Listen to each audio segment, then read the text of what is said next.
Olá, boa tarde. Meu nome é Raíssa Adorno de Oliveira.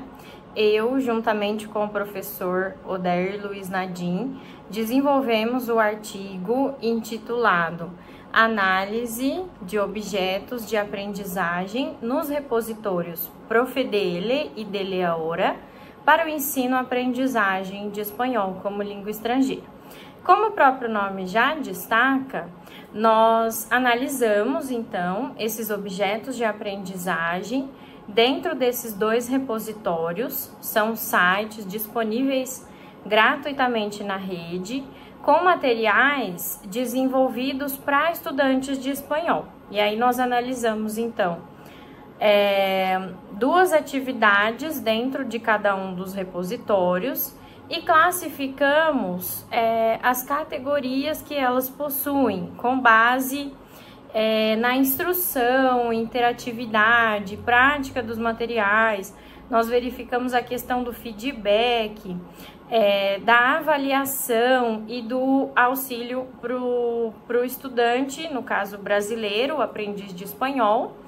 E o nosso trabalho, então, ele foi ancorado com base na teoria, tanto dos objetos de aprendizagem, quanto dos recursos educacionais abertos, porque a partir da característica de cada um, nós pudemos definir se os repositórios, eles tinham recursos educacionais abertos ou objetos de aprendizagem. E aí nós constatamos, então, que tanto o Profedele quanto o Deleaora, eles podem ser considerados como repositórios, porque eles incluem diversos objetos de aprendizagem. Então, eles não... Isso porque, né? Como a gente caracterizou como objetos de aprendizagem? Porque em nenhuma das plataformas é possível fazer a adaptação, a remixagem dos materiais. E eles não são de domínio público, eles estão sob a autoria dos desenvolvedores. Então, a partir desses critérios, nós caracterizamos tanto as atividades do Profedele quanto do Deleaora como objetos de aprendizagem, e por esses sites conterem diversas atividades, eles são então classificados como repositórios. E aí nós selecionamos então a teoria explicando o que seria os objetos de aprendizagem, os recursos educacionais abertos, e aí conseguimos observar, dentre as características, né, desses objetos de aprendizagem, que eles podem ser considerados simples, compostos. Nós temos a questão da reusabilidade, se os alunos poderiam utilizá-los em outros contextos, da acessibilidade, a possibilidade, né, dele ser acessado na internet ou não. A presença dos metadados. Então, se dentro desses repositórios eles explicam, se os objetos eles auxiliam, né, a instrução, a colaboração, a prática e a avaliação. Então, a partir disso, a partir dessa teoria, nós selecionamos então as 4 atividades e analisamos com base nesses critérios. Nós conseguimos observar, então, que as 4 atividades, elas possuem características diferentes. Algumas, elas correspondem a objetos de aprendizagem que são só simples, outras são compostas. Nós temos a presença da instrução em todos eles, dos metadados, porque essas atividades, elas incluem a explicação do que deve ser feito.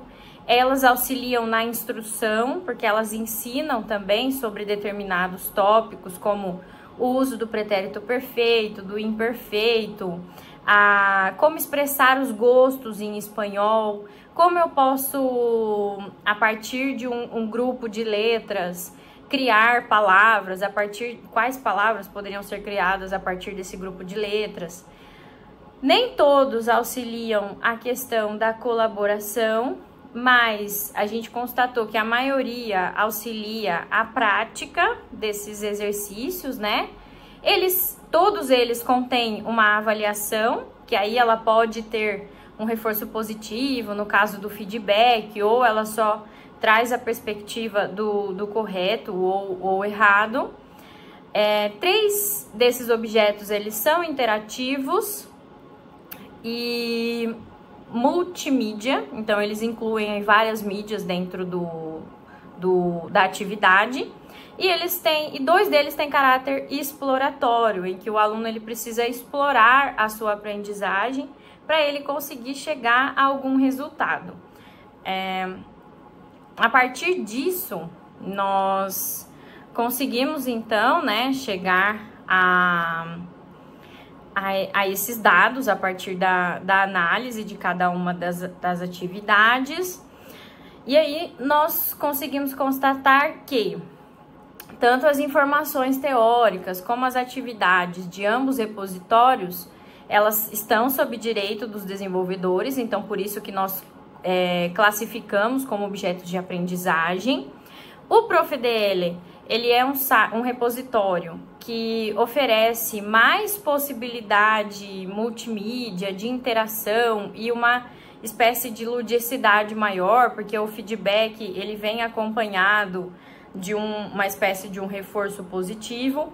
O Deleaora, ele já traz uma característica um pouco mais estática, e as atividades, elas costumam ser de caráter simples, elas não misturam tantas outras características, tá?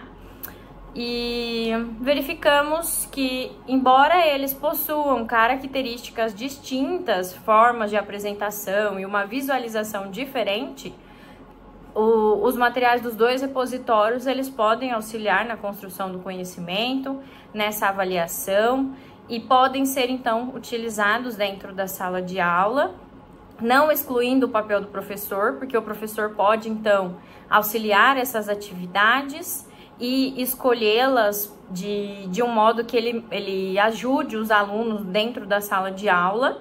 Então, eles não precisariam só utilizar em casa, eles podem ser utilizados dentro da sala de aula.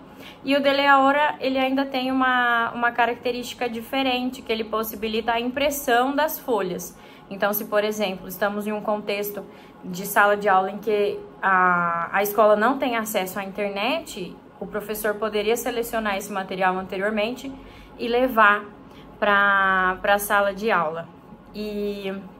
Mas nós temos que o professor ele precisaria realizar a mediação entre a tecnologia dos 2 repositórios, alinhando então o conteúdo teórico, as atividades e transformando então essas ferramentas como um auxílio mesmo para a prática. Eles devem verificar então a pertinência pedagógica desses materiais, relacionar com o conteúdo que vai ser trabalhado em sala, com o perfil do aluno, e a partir disso então as plataformas poderiam ser muito bem aproveitadas e auxiliariam as atividades e o processo de aprendizagem dos alunos. Muito obrigada.